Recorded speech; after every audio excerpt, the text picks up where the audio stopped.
আজকের জুমার খুতবার মাধ্যমে আমরা এই সংস্কার কমিশনের প্রতিবেদনে উল্লেখিত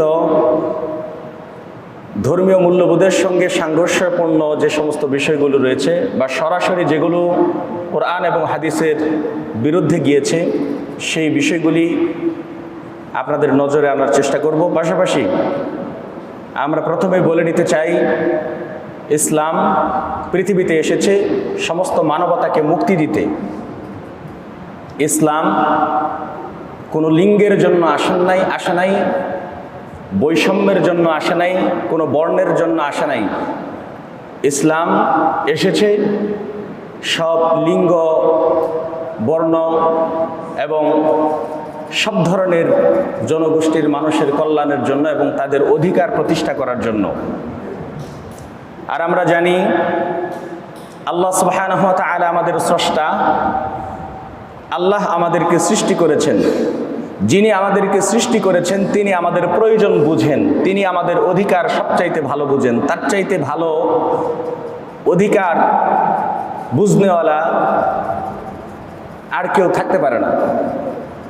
এজন্য আল্লাহ সুবহানাহু ওয়া তাআলা কোরআনুল কারীমের মধ্যে বলছেন, সূরা মুলকের মধ্যে এসেছে, আউযু বিল্লাহি মিনাশ শাইতানির রাজীম, আলা ইয়ালামু মান খালাকা ওয়া হুয়াল লাতীফুল খাবীর।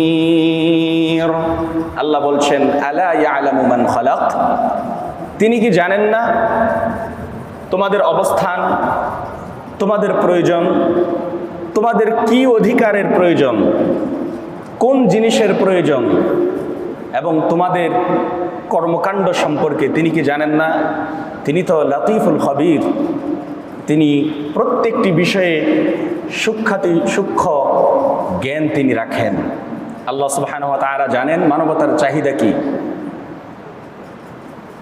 মানুষের মধ্যে নারী এবং পুরুষ, আল্লাহ সুবহানাহু ওয়া তাআলা নারী এবং পুরুষ উভয়েরই অধিকার কোরআনের মাধ্যমে, ইসলামের মাধ্যমে নিশ্চিত করেছেন। আমরা ইতিপূর্বে নারীদের অধিকারের ব্যাপারে জুমার খুতবায় আলোচনা করেছি। নারীদের অধিকারের ব্যাপারে ইসলাম যে সুস্পষ্ট বক্তব্য দিয়েছে এবং যে বাস্তবায়ন ইসলামে 1400 বছর দেখিয়েছে, পৃথিবীর কোনো ধর্ম আজ পর্যন্ত নারীদেরকে সেই অধিকার দিতে পারে নাই। ইসলাম যা দিয়েছে, আমরা যদি ইসলামের পূর্ব যুগের কথা একটু চিন্তা করি, ইসলামের পূর্ব যুগে, জাহিলি যুগে নারীদের সামাজিক অবস্থানটা কেমন ছিল? নারীদের সামাজিক অবস্থান বলতে কোনো জিনিস ছিল না, তাদের কোনো সম্মান ছিল না, মর্যাদা ছিল না। তারা ছিল অবহেলিত, লাঞ্ছিত, বঞ্চিত, অধিকার হারা। নবী সাল্লাল্লাহু আলাইহি ওয়াসাল্লামের মাধ্যমে আল্লাহ সুবহানাহু ওয়া তাআলা নারী সমাজের সব ধরনের অধিকার নিশ্চিত করেছেন। নারীদের পারিবারিক, সামাজিক এবং রাষ্ট্রীয় সব ধরনের অধিকার নিশ্চিত করা হয়েছে। একজন নারীকে মর্যাদা দেওয়া হয়েছে বিভিন্নভাবে। তাকে মর্যাদা দেওয়া হয়েছে কন্যা হিসাবে, তাকে সম্মান দেওয়া হয়েছে স্ত্রী হিসাবে, তাকে সম্মান দেওয়া হয়েছে মা হিসাবে। বিভিন্নভাবে ইসলাম নারীদেরকে সম্মানিত করেছে এবং তাদের অধিকার নিশ্চিত করেছে। নারীর পারিবারিক, সামাজিক, অর্থনৈতিক এবং শিক্ষার সব ধরনের অধিকার ইসলাম নিশ্চিত করেছে, যেগুলি আমরা ইতিপূর্বেও আলোচনা করেছি। জাহিলি যুগে নারীদের অবস্থানটা কেমন ছিল? ছোট ছোট অবলা, নাবালেগ বালিকাদেরকে, নারী শিশুদেরকে জীবন্ত কবর পর্যন্ত দেওয়া হয়েছে, নাউযুবিল্লাহ। এই ইতিহাস আমরা জানি। নবী সাল্লাল্লাহু আলাইহি ওয়াসাল্লামের কাছে এসে একজন পিতা নিজে বর্ণনা করেছেন এবং তিনি কেঁদেছেন কিভাবে তিনি তার নাবালেগ মেয়ে সন্তানটিকে, জীবন্ত মেয়ে সন্তানটিকে কবরস্থ করেছেন। এরকম অসংখ্য ঘটনা আছে। প্রিয় মুসল্লিয়ানে কেরাম, নারী অধিকার ইসলাম যেভাবে দিয়েছে ইতিপূর্বে কোনো ধর্মও দিতে পারে নাই, বর্তমানে অবশিষ্ট ধর্মগুলির মধ্যেও এত সুন্দরভাবে বিস্তৃতভাবে নারীর সব সেক্টরে নারীর অধিকার নিশ্চিত করা হয়নি। তবুও এক শ্রেণীর মানুষ আছে যারা আসলে মূলত চায়, তাদের মূল এজেন্ডাই হলো ইসলাম বিদ্বেষ, মূল এজেন্ডাই হলো পশ্চিমাদের কালচার এদেশে কায়েম করা। তারা এই ইসলাম বিদ্বেষের তাদের এই জায়গা থেকে তারা নানাবিধ প্রশ্ন তারা উত্থাপন করে থাকে। প্রিয় মুসল্লিয়ানে কেরাম, আল্লাহ সুবহানাহু ওয়া তাআলা নারীদের এক সময়ের অবস্থান সম্পর্কে কোরআনুল কারীমের মধ্যে বর্ণনা করছেন যে এই নারীদের অবস্থা কেমন ছিল। আউযু বিল্লাহি মিনাশ শাইতানির রাজীম। وَإِذَا بُشِّرَ أَحَدُهُم بِالْأُنثَىٰ ظَلَّ وَجْهُهُ مُسْوَدًّا وَهُوَ كَظِيمٌ।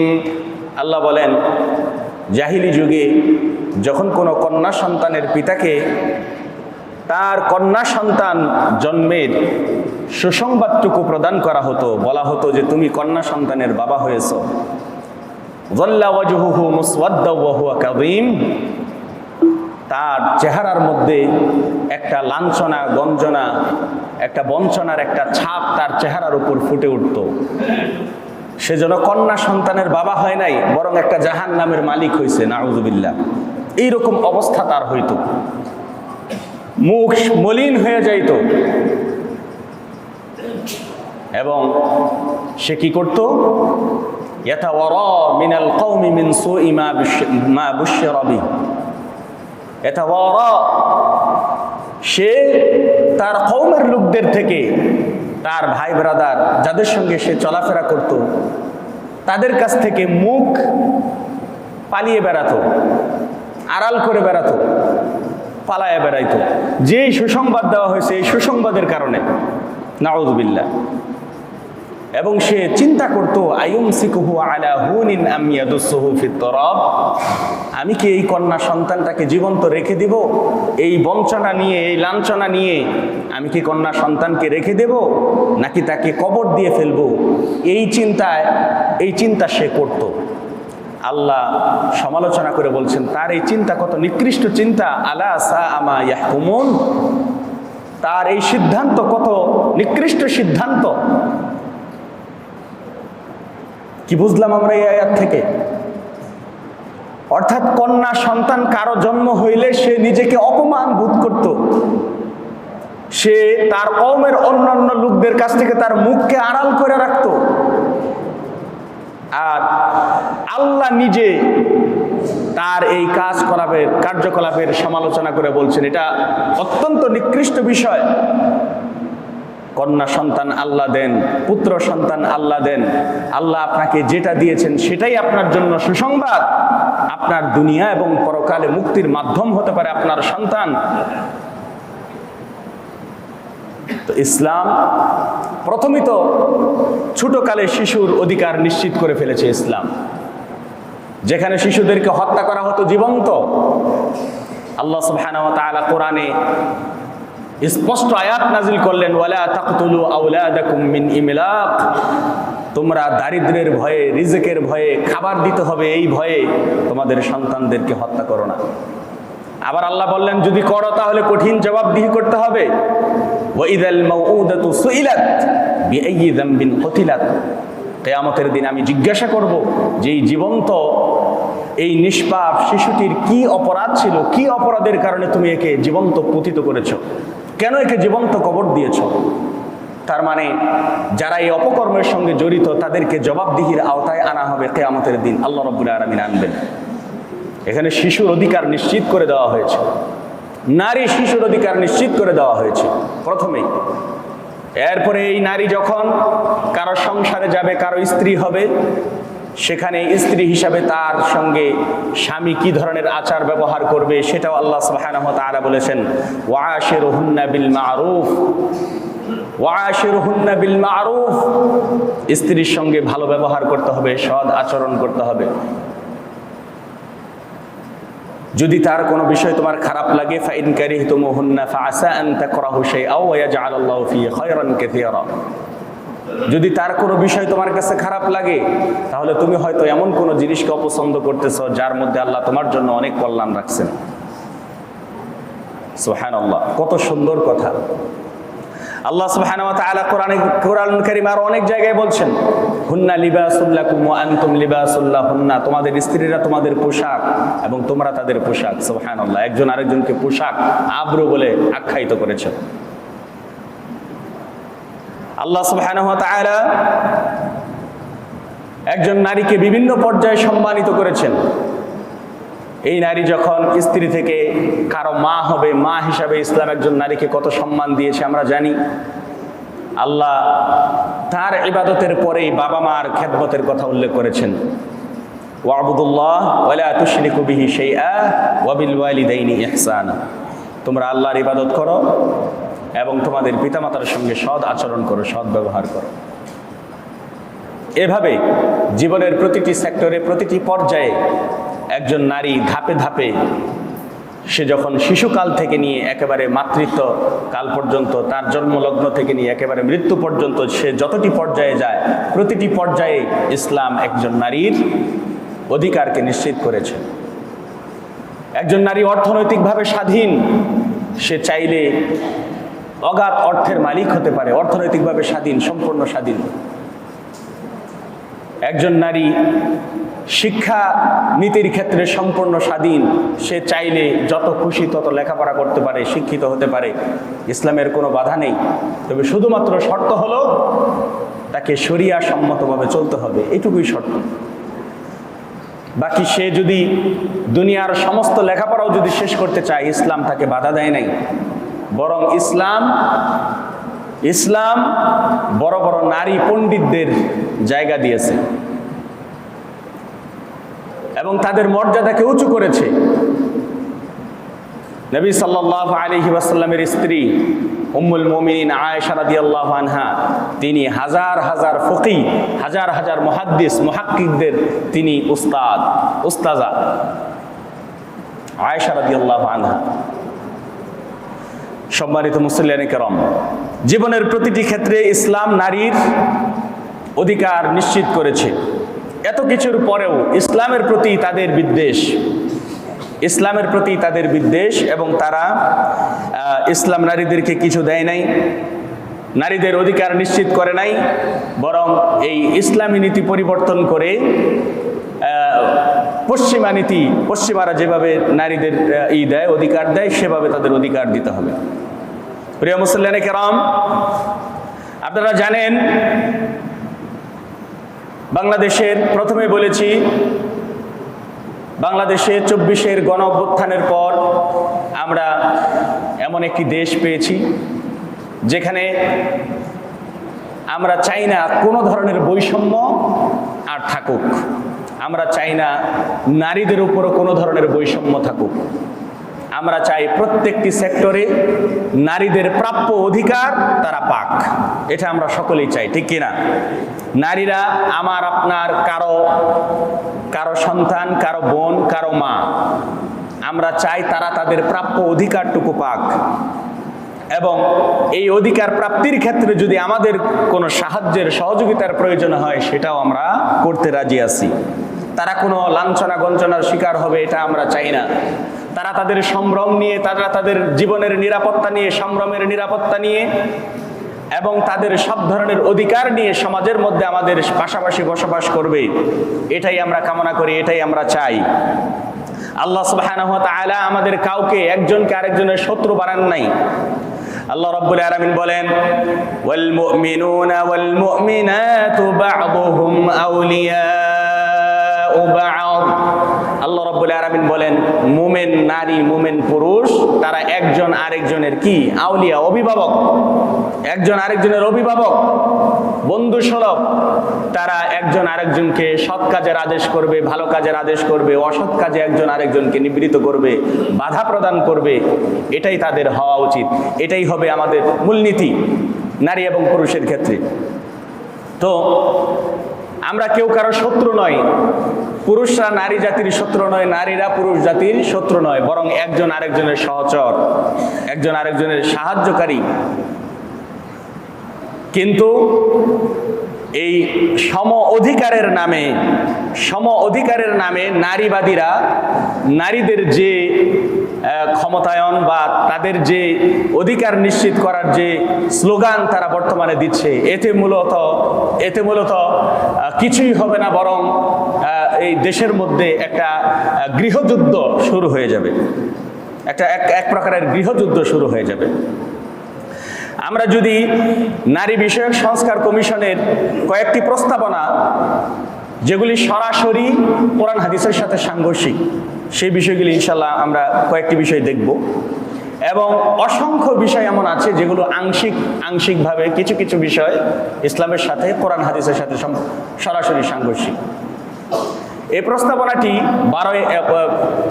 19 এপ্রিল যে প্রস্তাবনাটি দেওয়া হয়েছে, এখানে প্রস্তাবনায় একটি বিশাল একটি বই রচনা করা হয়েছে। এই বইয়ে প্রায় 318টি পৃষ্ঠা আছে, 318 পৃষ্ঠা, 318 পৃষ্ঠার প্রতিবেদন, এবং এই প্রতিবেদনে অধ্যায় আছে মোট 17টা। এই প্রত্যেকটা অধ্যায়ের আবার বিভিন্ন উপধারা এবং বিভিন্ন পরিচ্ছেদ আছে। আমরা যদি কয়েকটি ধারা দেখি যেগুলি সরাসরি কোরআন হাদিসের সাথে সাংঘর্ষিক। এক নাম্বার নারী কমিশন তাদের প্রতিবেদনের 11তম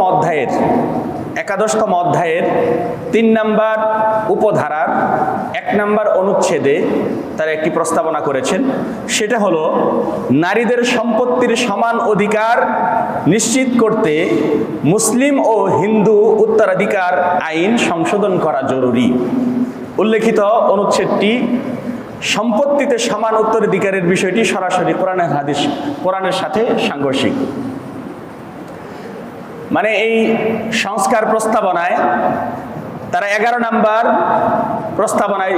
নাম্বার অধ্যায়ে 3 নাম্বার উপধারায় 1 নাম্বার অনুচ্ছেদে তারা বলতেছে যে মুসলিম এবং হিন্দু উত্তরাধিকার আইন তারা সংশোধন করতে বলতেছে, এবং এখানে ছেলে এবং মেয়ে উভয়কে সমান সমান সম্পদের ভাগ দেওয়ার কথা তারা উল্লেখ করছেন, প্রস্তাবনায় তারা পেশ করেছেন, যেটি সরাসরি কোরআনের সঙ্গে সাংঘর্ষিক। কারণ আমরা জানি কোরআনুল কারীমে সূরা নিসার 11 নাম্বার আয়াতে আল্লাহ সুবহানাহু ওয়া তাআলা বলেছেন, ইউসিকুমুল্লাহু ফি আওলাদিকুম লিযযাকারি মিসলু হাযযিল উনসায়াইন।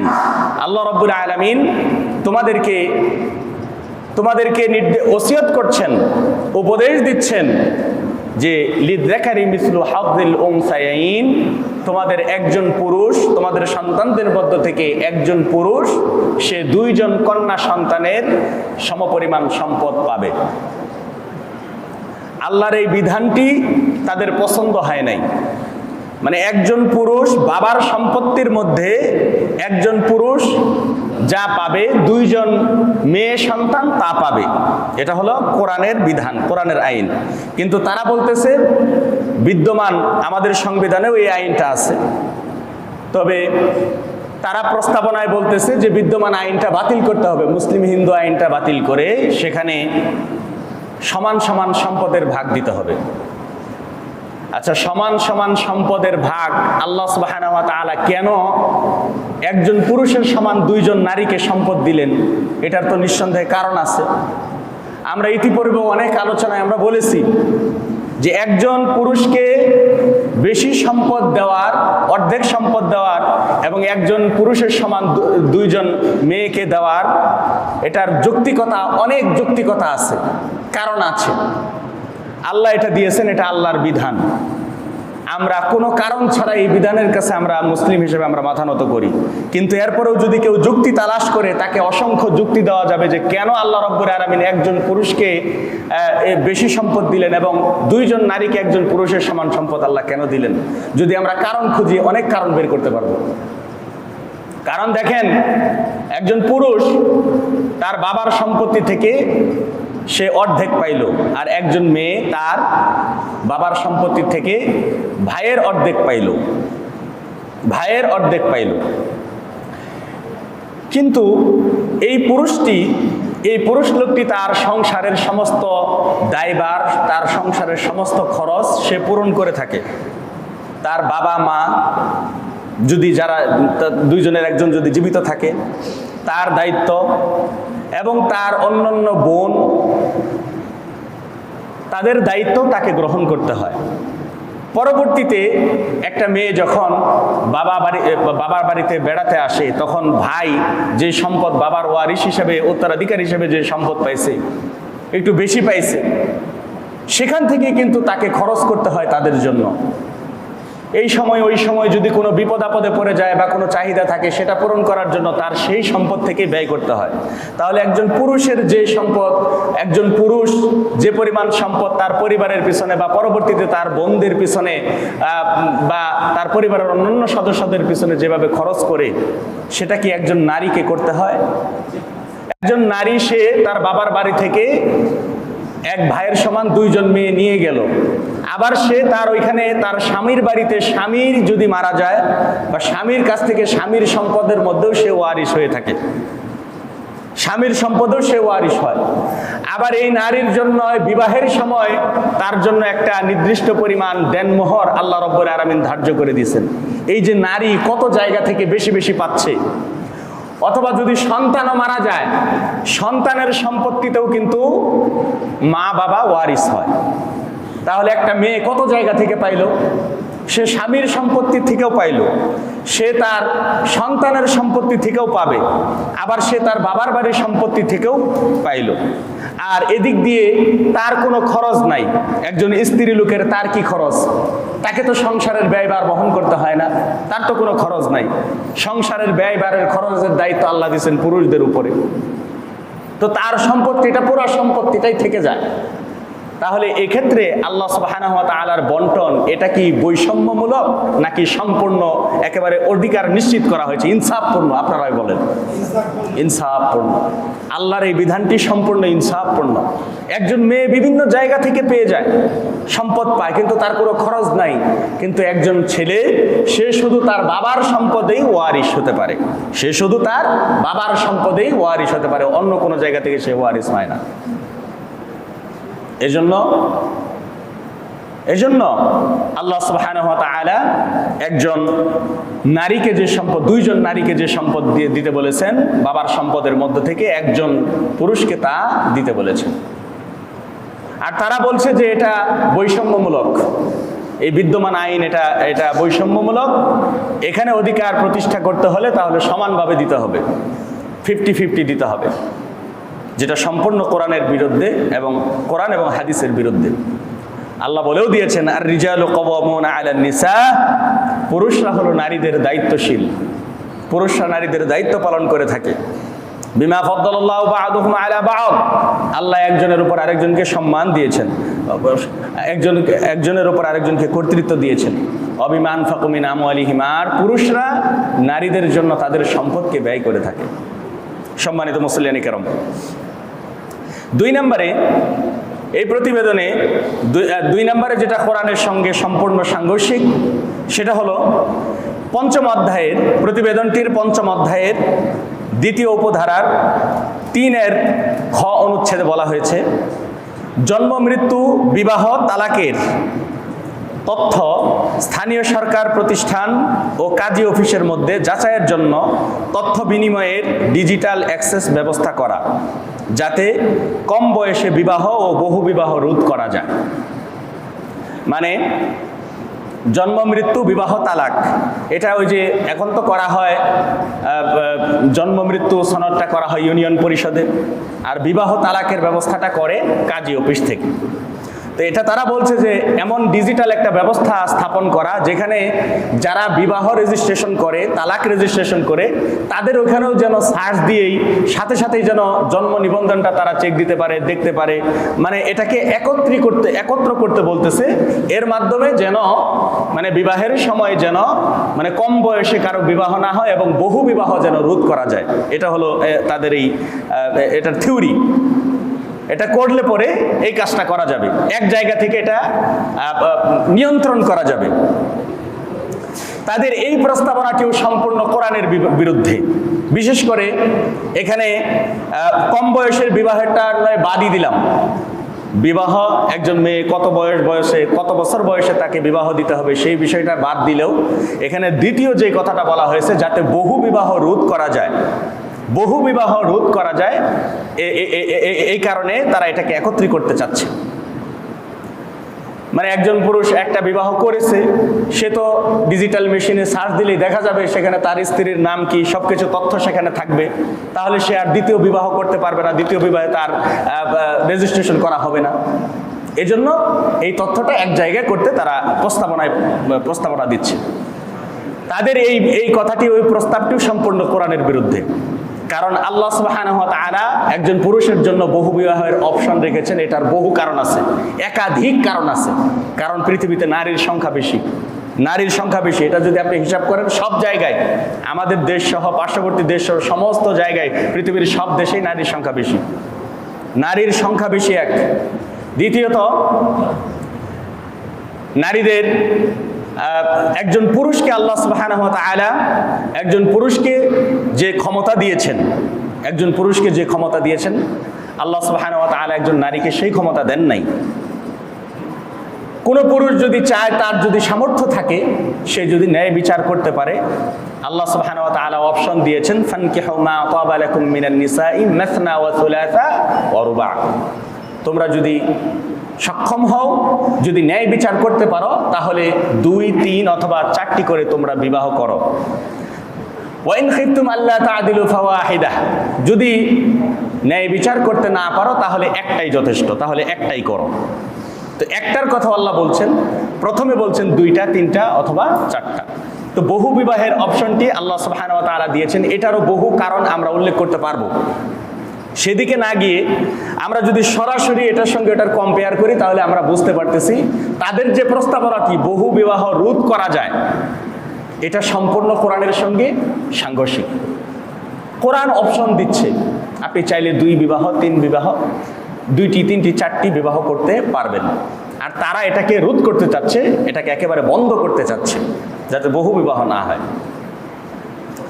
এরপরে তাদের প্রস্তাবনায় 3 নাম্বার যে প্রস্তাবনাটি তারা পেশ করেছে, 3 নাম্বার প্রস্তাবনায় বলা হয়েছে, যেটা কোরআনের সঙ্গে সম্পূর্ণ সরাসরিভাবে সাংঘর্ষিক, সেটা হলো বইয়ের 10ম অধ্যায়ের শিরোনামে তারা বলছে শরীর আমার এবং সিদ্ধান্ত আমার। আমিও এটা দেখেছি, পুরো প্রতিবেদনটাই আমি এক নজরে দেখেছি, কিন্তু পুরাটা পড়া সম্ভব হয়নি। তো যেগুলো কোরআন হাদিসের সঙ্গে সাংঘর্ষিক সেটা আবার অন্য জায়গা থেকে তথ্য কালেক্ট করেছি। তো এখানে বলা হচ্ছে যে শরীর আমার, সিদ্ধান্ত আমার, মানে 10ম অধ্যায়ের শিরোনামে, 10ম অধ্যায়ের শিরোনামে আরো অন্য শিরোনাম আছে, কিন্তু নিচে লিখে দেওয়া হয়েছে যে শরীর আমার, সিদ্ধান্ত আমার। আচ্ছা, আমার শরীর বলেই কি আমি উলঙ্গ হয়ে চলতে পারবো, যা খুশি তাই করতে পারবো? আমাদের তো একটা সমাজ আছে, একটা ধর্ম আছে, একটা রীতিনীতির উপর আমরা চলাফেরা করি। শরীর আমার, আমি যা খুশি তাই সিদ্ধান্ত নিব, যেভাবে খুশি সেভাবে চলবো, এটা কি আমি করতে পারি? একজন মুসলিম হিসাবে, একজন সমাজবাসী হিসাবে আপনাকে সমাজের ধারা অনুযায়ী চলতে হবে। হিন্দু, মুসলিম, খ্রিস্টান, ইহুদি সমস্ত ধর্মে আপনি নারীদের পর্দার কথা বলা হয়েছে, নারীদেরকে পর্দার সহিত চলার কথা বলা হয়েছে। আপনি দেহ প্রদর্শন করে চলতে পারবেন না, এই কথা সব ধর্মের মধ্যে বলা হয়েছে। এখন কথা হইল তাদের এই পশ্চিমা এজেন্ডা বাস্তবায়ন করতে হবে। নারীদের শরীর থেকে কাপড় খসাইতে হবে, তাদেরকে উলঙ্গ অর্ধলঙ্গ করতে হবে। এজন্য শরীর আমার, দেহ সিদ্ধান্ত আমার, আমার শরীর, আমি পোশাক পরবো না না পরবো এটা কোনো কিছু যায় আসে না তাদের জন্য এই স্লোগান। বলি না নাউযুবিল্লাহ। আল্লাহ কি বলছেন? তোমার শরীর বলেই তোমার সবকিছু না, তুমি যা খুশি তা করতে পারবে না। আলা লাহুল খালকু ওয়াল আমর, আল্লাহ যিনি সৃষ্টি করেছেন সমস্ত হুকুম হলো তার। তিনি যা হুকুম দিয়েছেন, তিনি যা নির্দেশ দিয়েছেন, তার নির্দেশ মতোই তোমাকে চলতে হবে। এবং আমরা যদি কোরআনুল কারীমের অন্য আয়াতে দেখি, আল্লাহ রাব্বুল আলামিন স্পষ্ট করে বলছেন ইনিল হুকমু ইল্লা লিল্লাহ, ফয়সালা বা হুকুম দেওয়ার, নির্দেশ দেওয়ার, নির্দেশনা দেওয়ার একমাত্র অধিকার আল্লাহ সুবহানাহু ওয়া তাআলা। আল্লাহ কোরআনের অন্য জায়গায় বলছেন ওমাল্লাম ইয়াহকুম বিমা আনজালাল্লাহ ফাউলাইকা হুমুল কাফিরুন, অন্যত্র এসেছে ফাউলাইকা হুমুল ফাসিকুন, অন্যত্র এসেছে ফাউলাইকা হুমুল যালিমুন। যারা আল্লাহর বিধান অনুযায়ী চলবে না, যারা আল্লাহর বিধান অনুযায়ী চলবে না, তারা কেউ ক্ষেত্রবিশেষ কাফের হবে, ক্ষেত্রবিশেষ ফাসিক হবে, কেউ ক্ষেত্রবিশেষ তারা জালেম হবে। সম্মানিত মুসল্লিয়ানে কেরাম, এই কথাটিও সম্পূর্ণ কোরআন হাদিসের সঙ্গে, তাদের এই প্রস্তাবনাটিও কোরআন হাদিসের সঙ্গে সম্পূর্ণ সাংঘর্ষিক। 4 নম্বরে তারা আরেকটি প্রস্তাবনা দিয়েছে, সেটি হলো 10 নম্বর অধ্যায়ের 2 নম্বর অনুচ্ছেদে বলা হয়েছে সমাজে প্রচলিত প্রথা, কুসংস্কার ও মাসিক সম্পর্কে ভ্রান্ত ও নেতিবাচক ভ্রান্ত ধারণা নারী ও কিশোরীদের মাসিক স্বাস্থ্য ব্যবস্থাপনার ক্ষেত্রে বড় বাধা। সংস্কার প্রতিবেদনের এই অংশে কোরআনের সাথে সরাসরি সাংঘর্ষিক, এই অংশটি কোরআন হাদিসের সাথে সম্পূর্ণ সাংঘর্ষিক। মানে তারা বলতে চাচ্ছে প্রতি মাসে মেয়েদের যে ঋতুস্রাব হয়, এই বিষয়টি নিয়ে তারা একেবারে হই হুল্লা করতে চাচ্ছে। এক কথা এটাকে প্রকাশ্যে আনতে চাচ্ছে, এটা নাকি নারীদের বাধা। আর এটা সম্পর্কে ব্যাপক প্রচারণা চালিয়ে, ব্যাপক প্রচার প্রসার করে যাতে এই নোংরা বিষয়টাকে মানুষের সামনে আনা যায়, সেই বিষয়টি তারা এখানে প্রস্তাবনায় তারা পেশ করেছেন।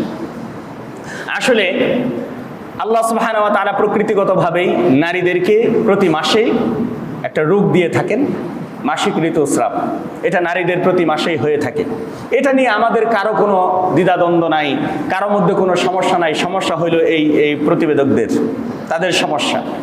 যুগ যুগ ধরে, হাজারো বছর ধরে এই দেশের মানুষ, এই দেশের ইসলাম প্রিয় মানুষ, আমাদের মা বোন, আমাদের দাদি নানি, তাদেরকে এই রোগ প্রতি মাসেই হয় না?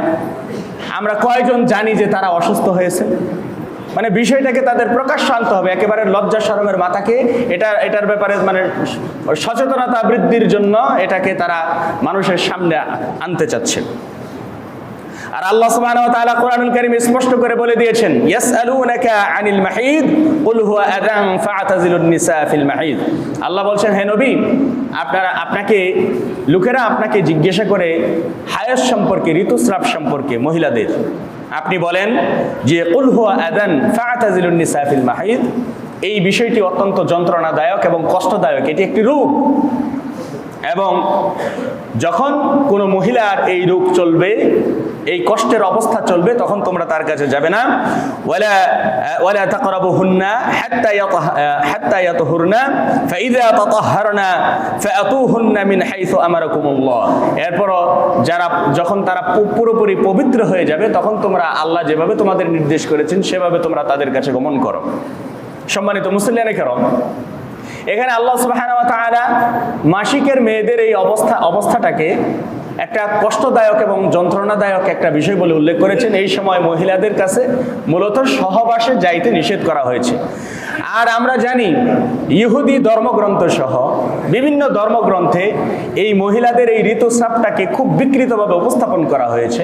এবং সেখানে এমনও বলা হয়েছে, নবী সাল্লাল্লাহু আলাইহি ওয়াসাল্লামের সময় ইহুদিরা যখন তাদের মহিলাদের ঋতুস্রাব হতো, এই ঋতুস্রাবের সময় তারা একেবারে তাদের বিছানা আলাদা করে ফেলতো, তাদের রুমই আলাদা করে ফেলতো। আর আমরা জানি ইসলামের শিক্ষা, নবী সাল্লাল্লাহু আলাইহি ওয়াসাল্লাম কি সুন্দর করে কতগুলো হাদিস এই বিষয়ে বর্ণিত হয়েছে। আয়েশা রাদিয়াল্লাহু তাআলা আনহা কতগুলো হাদিস বর্ণনা করেছেন এই ঋতুস্রাব সম্পর্কে। নবী সাল্লাল্লাহু আলাইহি ওয়াসাল্লামের অন্যান্য স্ত্রীরা উম্মে সালামা সহ আর অনেকে বর্ণনা করেছেন। নবী সাল্লাল্লাহু আলাইহি ওয়াসাল্লাম ঋতুস্রাবের সময়ও স্ত্রীর সঙ্গে একই খাটে, একই বিছানায় তিনি শুয়েছেন। এখানে কোনো বৈষম্য করা হয়নি। এবং নারীদেরকে পৃথক করতে বলেন নাই। এখানে পৃথক বলতে বোঝানো হয়েছে মূলত তাদের এই ঋতুস্রাব চলার সময়ে যেন তাদের সঙ্গে সহবাস না করা হয়, এই বিষয়টি বোঝানো হয়েছে। এখানে তাদেরকে আলাদা করে দেওয়ার কথা বলা হয়নি। তো বিষয়টিকে একেবারে প্রচার প্রসারণা করা এবং এ ব্যাপারে মানে সচেতনতা বৃদ্ধির কথা বলে এটাকে প্রকাশ্য নিয়ে আসা, এটা একেবারে লজ্জা শরমের মাথা খাওয়ার মতো। আর নবী সাল্লাল্লাহু আলাইহি ওয়াসাল্লাম বলেছেন, ইন্না মিম্মা আদরাকান নাসু মিন কালামিন নুবুওয়াতিল উলা ইযা লাম নাস্তাহি ফাসনা মা শি'তা। আল্লাহ নবী সাল্লাল্লাহু আলাইহি ওয়াসাল্লাম বলেছেন যে আগের নবীদের বাণীসমূহের থেকে যে কথাগুলো মানুষ পেয়েছে তার একটি হলো, যদি তোমার লজ্জা না থাকে তাহলে তুমি যা খুশি তাই করতে পারবে। যদি তোমার লজ্জা না থাকে তুমি যা খুশি তাই করতে পারবা, যা খুশি তাই প্রচার করতে পারবা। তো এটা সেরকমই একটি বিষয়। এখানে 5 নম্বর প্রস্তাবনায় বলা হয়েছে, 4th অধ্যায়ের 2 নম্বর অনুচ্ছেদে, 4th অধ্যায়ের 2 নম্বর অনুচ্ছেদে বলা হয়েছে যে নারী ও শিশু সংক্রান্ত নীতি প্রণয়ন ও বাস্তবায়নের সহায়তা করে এটি নারী অধিকার রক্ষা ও জেন্ডার সমতা নিশ্চিত করতে নীতিমালা প্রণয়ন, বাস্তবায়ন পর্যবেক্ষণ এবং পরামর্শ প্রদান করে। মানে নারী এবং শিশু সংক্রান্ত নীতি প্রণয়নে এখানে তারা একটি শব্দ যোগ করে দিতে চাচ্ছে, সেটা হচ্ছে যে জেন্ডার সমতা নিশ্চিতকরণ। জেন্ডার সমতা নিশ্চিতকরণ বলে মূলত তাদের উদ্দেশ্য হলো, তাদের এজেন্ডাটা হলো ওই যে ট্রান্সজেন্ডার নিয়ে আমরা কিছুদিন আগে খুব মাতামাতি শুনেছিলাম না? ট্রান্সজেন্ডার যারা লিঙ্গ পরিবর্তন হয়ে পুরুষ থেকে নারী হয়ে যায়, নারী থেকে পুরুষ হয়ে যায়, এই ট্রান্সজেন্ডারটাকে তারা মূলত প্রমোট করতে চাচ্ছে। আসলে ট্রান্সজেন্ডার বিষয়টি সম্পূর্ণ শরিয়া পরিপন্থী কাজ। আল্লাহ সুবহানাহু ওয়া তাআলা আমাদেরকে নারী এবং পুরুষ করে সৃষ্টি করেছেন, আর আমরা জানি এর মধ্যে এক শ্রেণীর মানুষ আছে যাদেরকে আমরা হিজলা বলে জানি, উভয়লিঙ্গ বা হিজলা বলে জানি। আর হিজলাদের ব্যাপারে নবী সাল্লাল্লাহু আলাইহি ওয়াসাল্লামের নির্দেশনা হলো যে যে সমস্ত হিজলারা তারা নিজেদেরকে বেশিরভাগ পুরুষের মতো করে তারা অনুভব করে, সে পুরুষ হিসাবেই তাকে ধরা হবে। আর যে নিজেকে নারী হিসাবে অনুভব করে তাকে নারী হিসাবে ধরা হবে। কিন্তু লিঙ্গ পরিবর্তন হয়ে নারী হয়ে যাওয়া, পুরুষ হয়ে যাওয়া, ট্রান্সজেন্ডার, এটা কখনো শরীয়তে সমর্থিত নয়, শরীয়ত সমর্থিত নয় এবং সম্পূর্ণ কোরআন পরিপন্থী। কারণ আল্লাহ রাব্বুল আলামিন স্পষ্ট বলেছেন, ওয়ালা আমুরান্নাহুম ফালা ইউগাইয়িরুন্না খালকাল্লাহ ওয়া মান ইয়াত্তাখিযিশ শাইতানা ওয়ালিয়্যাম মিন দুনিল্লাহি ফাকাদ খাসিরা খুসরানাম মুবিনা। আল্লাহ রাব্বুল আলামিন স্পষ্ট করে বলছেন যে শয়তানের উদ্দেশ্য হলো তোমাদের মধ্যে আল্লাহর সৃষ্টির পরিবর্তন করা, এটা শয়তানের একটা উদ্দেশ্য। আর আল্লাহ বলছেন তোমরা শয়তানকে ওলি হিসাবে, বন্ধু হিসাবে গ্রহণ করো না। তোমাদের লিঙ্গের পরিবর্তন করা, তোমাদের সৃষ্টির পরিবর্তন করা, এই যে দাঁত উঁচু নিচু করা, ব্রু প্লাক করা, এই সমস্ত কাজ হলো সৃষ্টির পরিবর্তন করা। এটা সম্পূর্ণভাবে নিষিদ্ধ। নবী সাল্লাল্লাহু আলাইহি ওয়াসাল্লাম বলেছেন, লাআনা রাসূলুল্লাহ সাল্লাল্লাহু আলাইহি ওয়াসাল্লাম المتشبهين من الرجال بالنساء والمتشبهات من النساء بالرجال। নবী সাল্লাল্লাহু আলাইহি ওয়াসাল্লাম লানত করেছেন যারা পুরুষ হয়ে নারীদের সাদৃশ্য অবলম্বন করে এবং যারা নারী হয়ে পুরুষদের সাদৃশ্য অবলম্বন করে এমন নারী পুরুষদেরকে, নাউযুবিল্লাহ, আল্লাহর নবী তাদেরকে লানত করেছেন, অভিশাপ করেছেন, কারণ তারা মূলত আল্লাহর সৃষ্টিতে পরিবর্তন এনেছে। আর এই সংস্কার কমিশন তারা প্রতিবেদন প্রস্তাব দিচ্ছে যে এটাকে তাদের মধ্যেও যেন সমতা আনা যায়, এজন্য ওই নারী এবং শিশু বিষয়ক যে প্রণয়ন যে কমিটি থাকবে সেখানে যেন ট্রান্সজেন্ডার লিঙ্গ সমতার বিষয়টিও যেন একত্র করে দেওয়া হয়, তারা এটা কামনা করতেছেন, চাচ্ছেন। এরপরে 5 নম্বরে এই বইয়ের তৃতীয় অধ্যায়ের 2 নম্বর উপধারার 2 নম্বর 2-এর খ অনুচ্ছেদে বলা হয়েছে, শিশু ও দত্তক গ্রহণ সংস্কার করে আইনি দত্তক গ্রহণ বিষয়টি একটি স্বতন্ত্র আইন প্রণয়ন করা, যা শিশুটিকে দত্তক পরিবারের অন্তর্ভুক্ত হিসেবে স্বীকৃতি দিবে, পূর্ণ উত্তরাধিকার প্রদান করবে এবং শিশুটিকে গর্ভজাত সন্তানের মতো একই আইনের সুবিধা প্রদান করবে। তার মানে অনেকে বাচ্চা কাচ্চা হয় না, তারা বাচ্চাদেরকে দত্তক নেয়। এখানে প্রস্তাব, নারী সংস্কার কমিশন তারা প্রস্তাব করতেছে যে দত্তক নেওয়া সন্তানটিকে নিজের সন্তানের মতোই, কারো যদি নিজের সন্তান থাকে তাকে যেমন অধিকার দেওয়া হয়, তাকে যেমন উত্তরাধিকার দেওয়া হয়, সম্পদ দেওয়া হয়, ঠিক ওই রকম দত্তক সন্তানকেও যেন দেওয়া হয়। এটি কোরআনের সাথে সম্পূর্ণ সাংঘর্ষিক।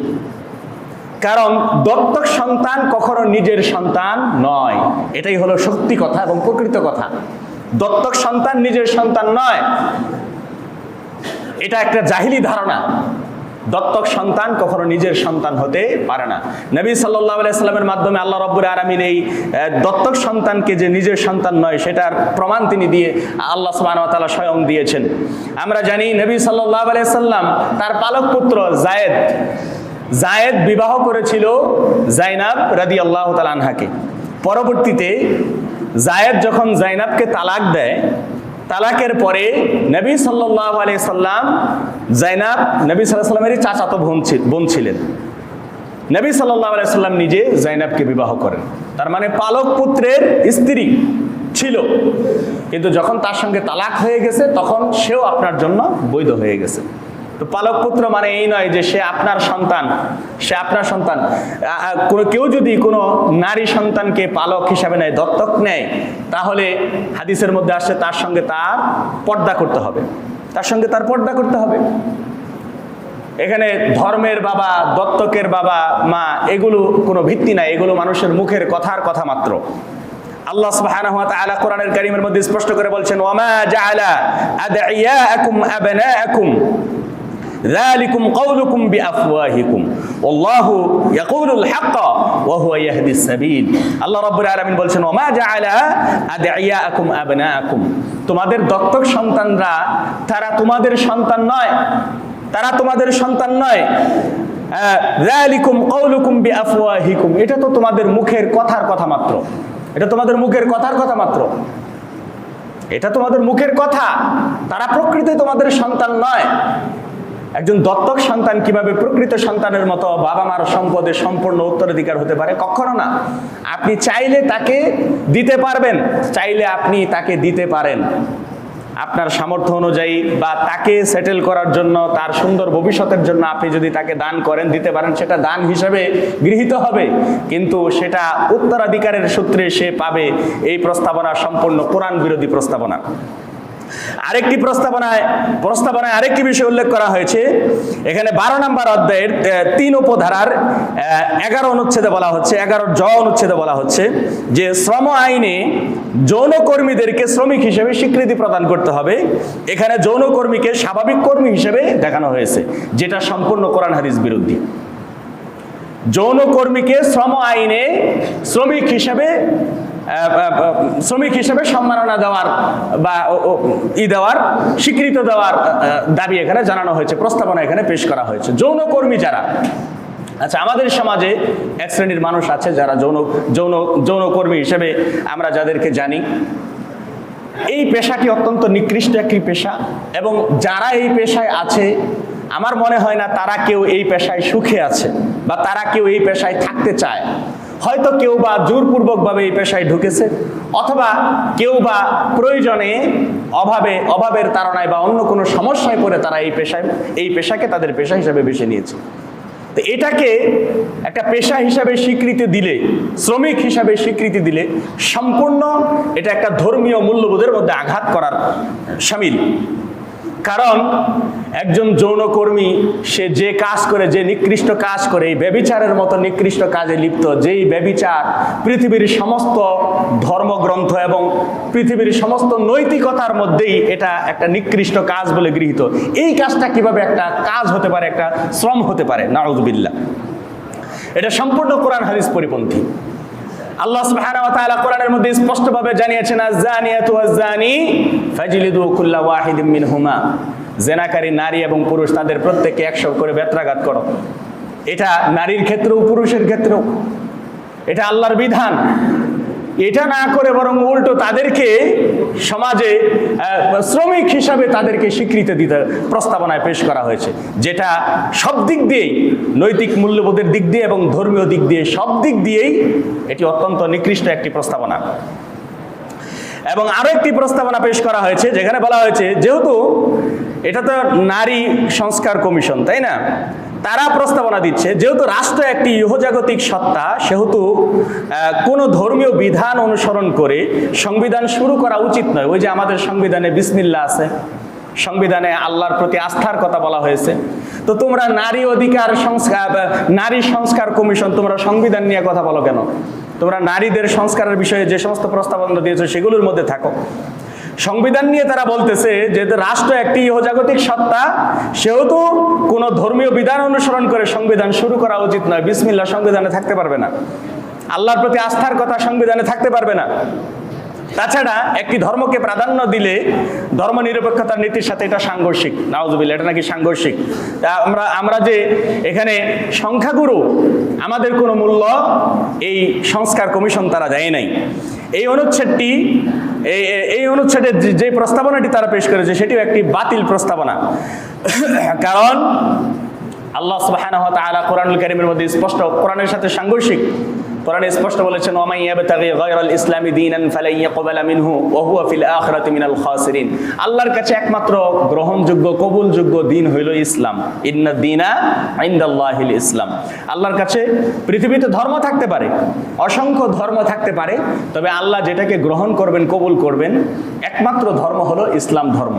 এখানে পৃথিবীতে হিন্দু ধর্ম থাকতে পারে, থাকবে, আছে, থাকবে, খ্রিস্টান ধর্ম আছে, থাকবে, ইহুদি ধর্ম আছে, থাকবে, সব ধর্ম আছে, থাকবে। কিন্তু আমরা যেহেতু বাংলাদেশে 90%-এর উপরে মুসলিম জনগোষ্ঠী, এই মুসলিম জনগোষ্ঠী আমাদেরকে উপেক্ষা করে এই নারী সংস্কার কমিশন যে প্রস্তাবনা এখানে পেশ করলো, সেটা একজন মুসলিম হিসাবে, একজন তাওহীদবাদী মুসলিম হিসাবে আমাদের কখনো মেনে নেওয়া উচিত হবে না, বরং প্রতিবাদ জানানো উচিত হবে, ঠিক কিনা?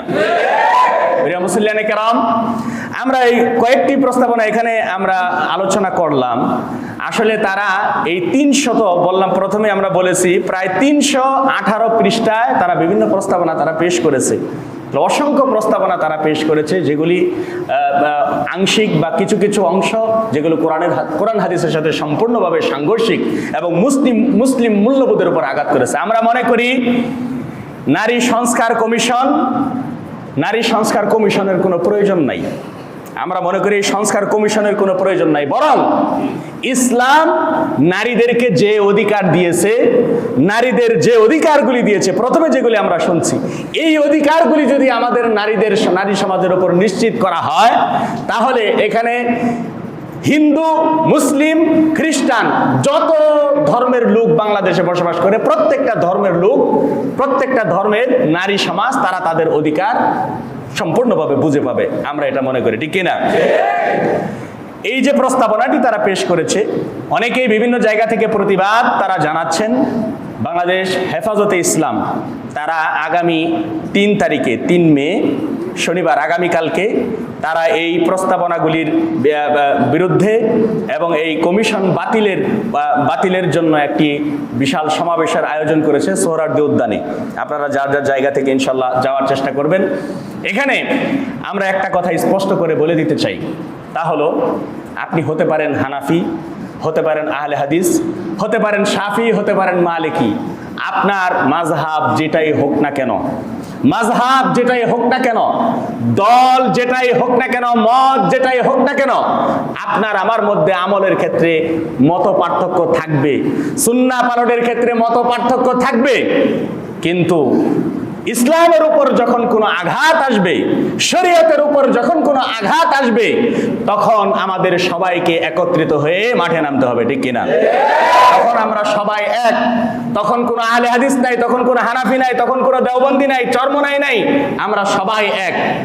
কোরআনের উপর সরাসরি আঘাত করে যে সমস্ত প্রস্তাবনাগুলি পেশ করা হয়েছে, আমরা আশা করব, যেহেতু অন্তর্বর্তীকালীন এই সরকার এটা জনগণের সরকার বলে আমরা মনে করি, এই দেশের বিভিন্ন স্টেক হোল্ডার, বিভিন্ন ধর্মীয় সহ বিভিন্ন রাজনৈতিক দল সকলে মিলে এই সরকারকে ক্ষমতায় বসাইছে, তারা সকলের প্রতিনিধিত্ব করছে। কাজেই এই 90% মুসলিম জনসংখ্যাকে উপেক্ষা করা কোনোভাবেই কিন্তু এই সরকারের জন্য ভালো লক্ষণ বলে আমরা মনে করি না। এজন্য অনতিবিলম্বে নারী সংস্কার কমিশন যদি সম্পূর্ণ বাতিল নাও করেন, তারা যে সমস্ত প্রস্তাবনাগুলি দিয়েছে, এই দেশের আলেম ওলামা, লক্ষ লক্ষ আলেম ওলামা আছে, তাদের সঙ্গে বুদ্ধি পরামর্শ করে তারা যা পরামর্শ দেন, যে সমস্ত প্রস্তাবনাগুলি সম্পূর্ণ কোরআন হাদিসের সঙ্গে সাংঘর্ষিক, সেগুলি অনতিবিলম্বে সেগুলি বিলুপ্ত করতে হবে। এবং যদি পারা যায় তাহলে সম্পূর্ণ নারী কমিশনটাকে বিলুপ্ত করে দিয়ে কোরআনের যেই নারীদেরকে, হাদিসে ইসলামে যেই নারীদের অধিকার দেওয়া হয়েছে সেই অধিকারগুলি নিশ্চিত করেন। আল্লাহ রাব্বুল আলামিন আমাদের প্রত্যেককে বুঝদান করুন। এবং এই সমাবেশে যার যার জায়গা থেকে ইনশাল্লাহ আমরা উপস্থিত হওয়ার এবং প্রতিবাদ জানানো এটা আমাদের ঈমানি দায়িত্ব, এটা আমাদের ঈমানি দায়িত্ব। আল্লাহ যেন আমাদেরকে তৌফিক দান করেন। সবাই বলে আমিন। ওয়া সাল্লাল্লাহু তাআলা আলা খায়রি খালকিহি ওয়া আলা